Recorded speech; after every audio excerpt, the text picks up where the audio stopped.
Hello students, my name is Neha Singh. Students, as you know that your unit tests are next week, so we need to revise the chapters in history, and I know that you all are reading the chapters, going through the worksheet, going through the main topics, you are making notes of it. But even then, let us revise the two topics, the two chapters from trade to territory and ruling the countryside. We will revise that why the Britishers came, how they came, what was the reason of coming, what did they do in India, who favored them, who was against them, how did they captured so many places of India, what was their policy, and how they made enemies in India among themselves only. So they were not only powerful, they were intellectual also, that they used to, what did they use? They used to bribe and make Indian people come them that side, and those people fought against Indians only, and with this strategy they used to win battles very easily, and as a result they used to capture more places. Their ruling power was becoming powerful, and they were growing at a very great speed in India.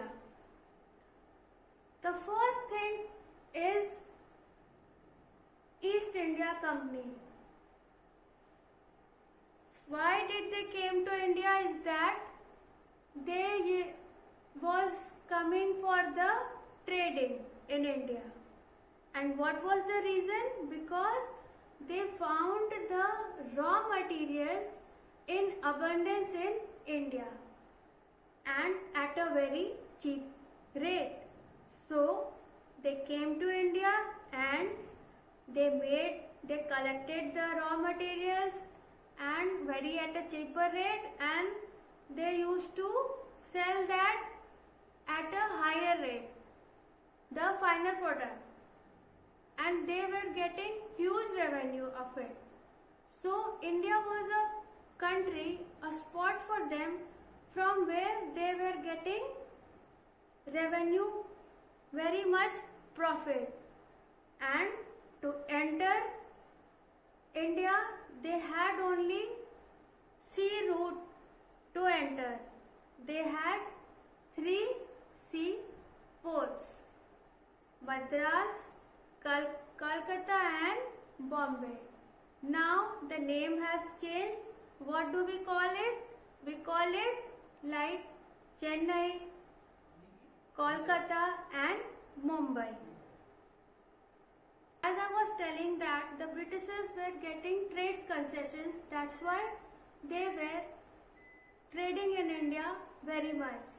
But soon after the death of Aurangzeb, there were restrictions. They were not getting trade concessions, and Siraj-ud-Daulah was against this.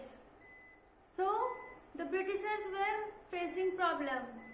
So as I told earlier that the Britishers were little clever. They used to bribe Indians, and with that bribe, with that position, the Indians went against their own citizen, their own people. What happened in the Battle of Plassey? Why it is very important to know? Because in this what happened? Mir Jafar, he was the key element. What the Britishers did? They convinced him their side, and they bribed him that if he will fight against Siraj-ud-Daulah, he will make him the Nawab of Bengal. And with this, he joined the Britishers and he fought against Siraj-ud-Daulah, and as a result, in the war, Siraj-ud-Daulah was alone, and Mir Zafar and the Britishers became one party, and they became strong, and as a result, Siraj-ud-Daulah was assassinated. He was killed, and he was made, Mir Zafar was made, but he was known as puppet ruler, because what is puppet? It depends on the hands of another person, the movement, everything. Likewise, he was also known as the puppet, Mir Zafar, because he was not doing anything on his own. Whatever the Britishers were telling him to do, he was doing, because he had promised that he will be made the Nawab of Bengal, and they made him. He was enjoying the position, but he was not knowing that he was just a puppet in the hands of Britishers. He was not knowing that, yes, I could have done something else, but just because of the fame and the choice and the position, he fought against Sirajuddin-Daulah, and Sirajuddin-Daulah was killed. And Battle of Palase is very important. Why it became famous? Because it was the first battle by the Britishers to be won in India. Children, please remember this Battle of Palase. It can be asked any time in your examination, in any examination, and it is a very important topic to learn. Children, the next battle was Battle of Buxar. It was fought in 1764 between Mir Kazim and the Britishers. Again, why? Because Mir Kazim denied to give the privileges to the Britishers, and this was against the Britishers, so they declared war, the Battle of Buxar.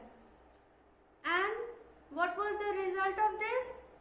Again, the Britishers won the battle, they became victorious, and now what happened? They started controlling the territory on their own rules and regulations.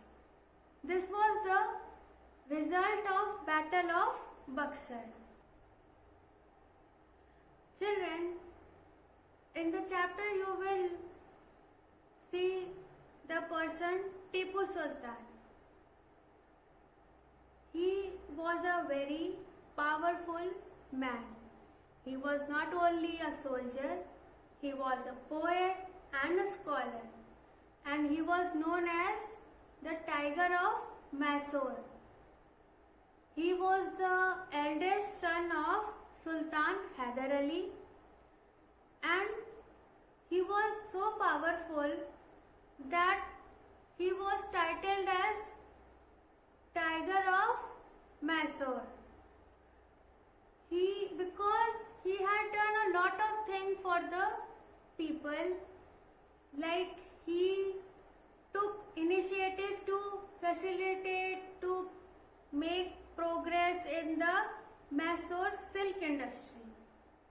He also wanted to facilitate the Hinduism in the southern part of the India.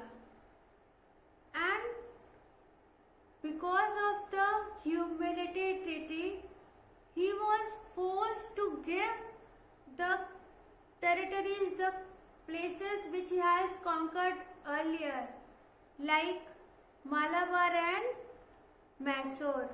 Not Mysore, Mangalore, sorry. He was forced to give the territories like Malabar and Mangalore.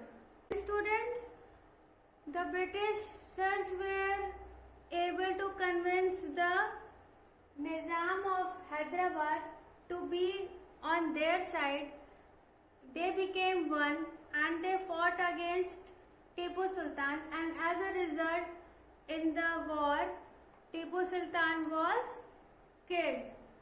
He died on 4th May 1799 because the Nizam of Hyderabad joined the Britishers and he himself fought against Tipu Sultan. As we have already revised in so many previous wars that the Britishers were able to convince the Indians to fight against their own people, and this was a favorable condition for the Britishers and they easily won the battles.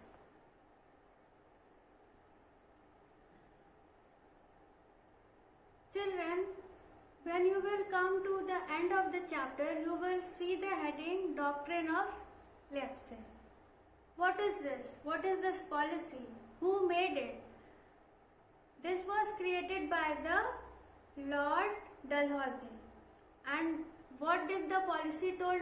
That whenever a king died, and what was this policy? According to this policy, if a king died without a hair behind him, then the kingdom was given to the Britishers. And not only this, they also conquered the places where the kings were little weak. The small places, the small kingdoms. Now students, I hope this revision will give you positive things and more information, and I request you all to again revise the chapter from the book, from the worksheets. Do your best in your test and we'll surely meet in the next session. Till then, bye from me.